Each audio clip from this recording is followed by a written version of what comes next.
Hello दोस्तों, नमस्कार। कैसे हो आप सब लोग? उम्मीद करते हैं आप एकदम बढ़िया अच्छे होंगे। तो दोस्तों, अनुपात और समानुपात, रेशो एंड प्रोपोर्शन की आज 6 नंबर क्लास है। ठीक है दोस्तों, 5 क्लास हम लोगों ने ऑलरेडी अपलोड कर दी है। तो आज 6 नंबर क्लास है। टोटल मेरे पास क्वेश्चन है 5 क्वेश्चन है, और मैं 5 क्वेश्चन आपको अच्छे से समझा दूंगा। और आज की क्लास में आप लोगों को क्रॉस मेथड सिखाने वाला हूँ। ठीक है दोस्तों, तो चलो फटाफट स्टार्ट करते हैं। सबसे पहले 2 क्वेश्चन ये कर लेते हैं, और जो गलती से विभाजित करने वाले क्वेश्चन कर लेते हैं। उसके बाद में आप लोगों को क्रॉस मेथड पर 2 क्वेश्चन कराऊंगा और क्रॉस मेथड आपको सिखा दूंगा। ठीक है दोस्तों, तो देखो, सबसे पहले कुछ इस तरीके का गलती से बांटने वाला क्वेश्चन होता है। 36,000 रुपये को ए और बी में 5:4, लेकिन गलती से 4 और 5 के अनुपात में बांट दिया, तो ए की हानि बताओ। अब सबसे पहले देखो, ए और बी में ए और बी 5 और अनुपात 4 है। तो सबसे पहले लिखो ए अनुपात बी। एक जगह कितने दे रखे? 5, और बी की जगह कितने दे रखे? 4। ये ए का मान ये है, बी का मान ये है। ठीक है, अब देखो, सबसे पहले इसको जोड़ लो, 9 आ गया। लेकिन गलती से 4 और 5 के अनुपात में विभाजित कर दिया। 4 और 5 के अनुपात में विभाजित कर, इनको भी जोड़ लो, तो इनका आ गया 9। दोनों में सेम है, तो यानी दोनों सेम होने चाहिए। अगर नहीं है तो उसको लघुत्तम लेके हमें बराबर करना पड़ेगा। ठीक है, अब देखो 9 आ गया। अब टोटल दे रखा है 3600, 36,000 है।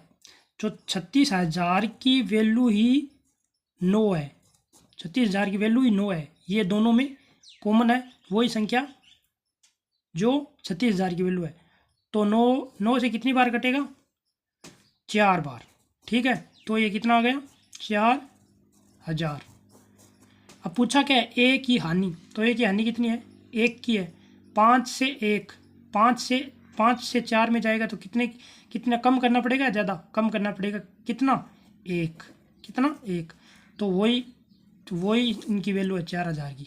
ठीक है, तो ए की हानि कितनी है? ए बराबर 4,000। 4,000 रुपये की ए को हानि हो गई है। आई होप आप लोगों को समझ में आ गया होगा। अब देखो 2 नंबर क्वेश्चन देखो। एक कॉलेज में लड़कियों की संख्या से 24%। एक कॉलेज में लड़कों की संख्या लड़कियों की संख्या से 24% अधिक है। लड़कों और लड़कियों का अनुपात बताओ। अब सबसे पहले लिखो बॉय, लड़कों को लिख लो बॉय, और लड़कियों को लिख लो गर्ल। ठीक है, देखो, कॉलेज में लड़कों की संख्या लड़कियों की संख्या से 24% अधिक है। किसकी अधिक है? 24%। लड़कों की परसेंटेज हमेशा 100 से निकाला जाता है। अब कितनी अधिक है? 24। किसकी? लड़कों की। तो लड़कों की 24 से 124 मान लो, लड़कियों की हमें 100 मान लेनी है, क्योंकि इसी से हम लोगों को कंपेयर करना बताया है। 100 से कंपेयर करके 124 लड़कों की ज़्यादा कर ली और लड़कियों की कम कर ली। पूछा गया लड़कों और लड़कियों का अनुपात पूछा है, तो ये 2 के पहाड़े से गया 6 बार। ठीक है, 2 के पहाड़े से 6 बार, और ये 2 के पहाड़े से 50 बार। फिर 2 के पहाड़े से फिर से काट लो, तो 31 बार गया, और ये 25 बार गया। तो लड़कों की वैल्यू आ गई 31 और लड़कियों की आ गई 25। आई होप आप लोगों को ये क्वेश्चन समझ में आ गया होगा। अब चलते हैं अगले क्वेश्चन पर। तो दोस्तों, आज की जो क्लास है वो हमारी क्रॉस मेथड के ऊपर ही होने वाली है। तो अब आप लोगों को क्रॉस मेथड सिखा दूंगा। क्रॉस मेथड, ठीक है। तो क्रॉस मेथड लगेगा कब? बस क्वेश्चन ये है हमारा, कुछ जोड़ने या कुछ घटाने पर। किसी संख्या में कुछ जोड़ रहा है या किसी संख्या में कुछ घटा रहा है, तो वहाँ 100% क्रॉस मेथड ही लगेगा। ठीक है दोस्त, अब देखो क्रॉस मेथड होता कैसे है। जैसे आप लोगों को दे दी ए अनुपात बी, कोई भी संख्या दे दी 2 और 3, ये ओरिजिनल संख्या दे दी आप लोगों को। ठीक है, अब ऐसे पूछा है कि ये अनुपात 5 और 2 में विभाजित हो जाता है।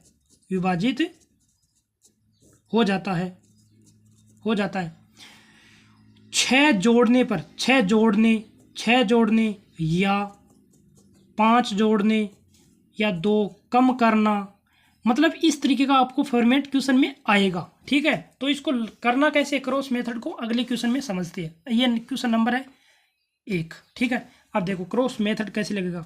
अनुपात 5:11 के प्रत्येक पद में क्या जोड़ा जाए ताकि अनुपात 3 और 5 हो जाए। अब देखो सबसे पहले मतलब 5 और अनुपात के पद में, अनुपात 5:11 के प्रत्येक पद में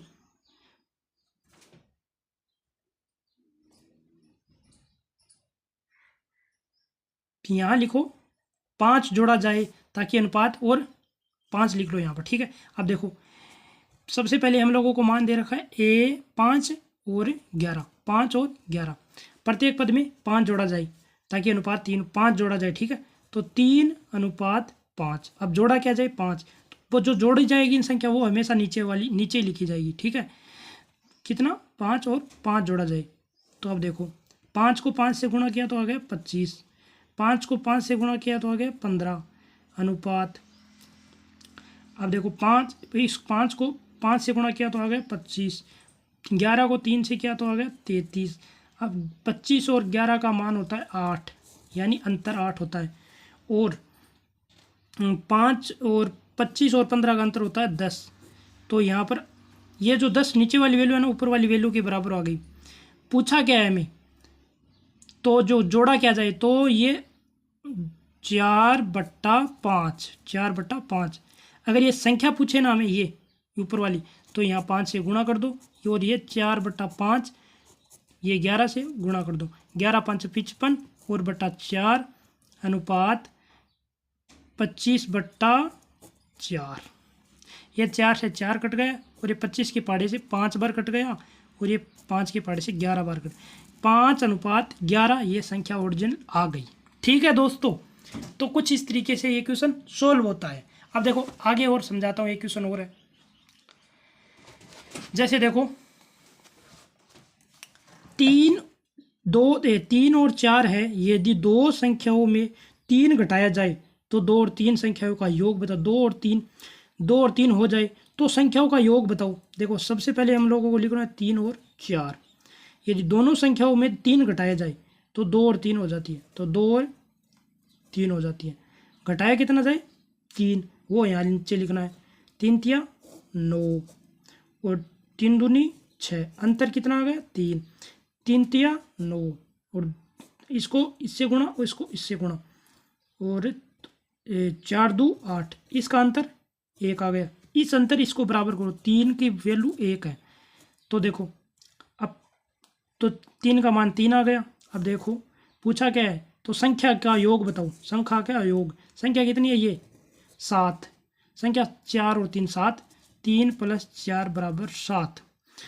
तो योग बताओ टोटल। तो टोटल संख्या हमारी 3 है, और ये संख्या का योग आ गया 7, तो 3 × 7, 3 × 7 = 21। तो इस क्वेश्चन का आंसर हो गया 21। तो आई होप आप लोगों को क्रॉस मेथड समझ में आ गया होगा। ठीक है दोस्तों, तो चलो दोस्तों फिर अगली क्लास के अंदर मिलते हैं आप लोगों से जल्दी। इतने टाइम तक आप लोग पढ़ते रहो, अच्छे रहो। ठीक है दोस्तों।